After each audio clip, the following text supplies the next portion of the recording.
So I just got a new HP 8740W with a new ATI Fire Pro graphics, and I wanted to test it out using Inventor 2011 with some of the new direct manipulation tools and the alias for Inventor. So first I'm going to do is simple rectangle, use a little of the direct manipulation to set my depth, and then from here let's go ahead and see what kind of shapes we can make for this using the Alias Design for Inventor functionality. So here I'm going to use some edge shaping, and the beauty of this is you can select as many control points as you want. For this purpose I'm just going to go ahead and select one, simply drag that edge to where you want it to go, and let's see what kind of shape we get. Now the beauty of this is you can simply OK this and see the end result, or if you want to do a bunch of edges at once or a series, you can select an edge, specify a control point, drag it, and then just do the apply, so it automatically regenerates and keeps you in the tool.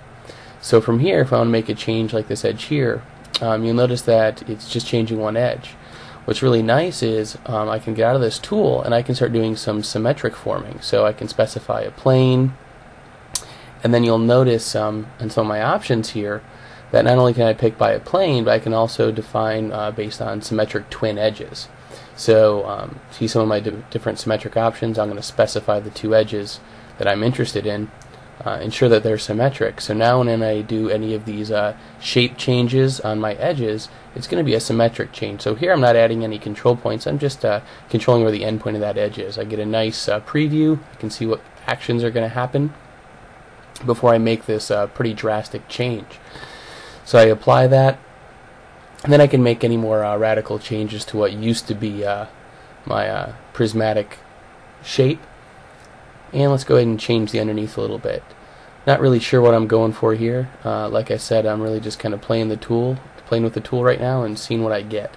So let's do this last change here, and let's go back into the standard, I guess, Inventor part modeling interface and add some standard features, like let's apply some fillets. Again, the beauty of Inventor 2011 is I have direct manipulation, so here by selecting an edge I can simply apply these features. Now with fillets you have your standard curvature, or I can go to my smooth or G2 fillets, so you get a little bit higher quality tangency on the edges. Really take a look at how this is really shaping up and taking form. The next thing I'm going to do here is just add a few additional fillets to kind of round this off. Again, I love the direct manipulation. I'm able to see exactly what I'm going to get ahead of time, rotate to a few different angles to really get that size that I want. So let me drag this out. 1/4 of an inch looks perfect. There we go. Now some of the other things we've done with Inventor 2011 is we've added some more realistic imagery or view for properties. So if I go through here, let's go ahead and change the material that this part is. So based on my material selection, I'll choose the longest material name I can find, and I can go into my view tool and I can make a realistic visual style, and you can see that I can very quickly and easily add things like reflections, shadows, all inside of my standard Inventor interface. So let's change this to something a little more sexy. Don't know that stainless steel in and of itself is sexy, but it looks a lot better in this situation. So let's add some stainless steel.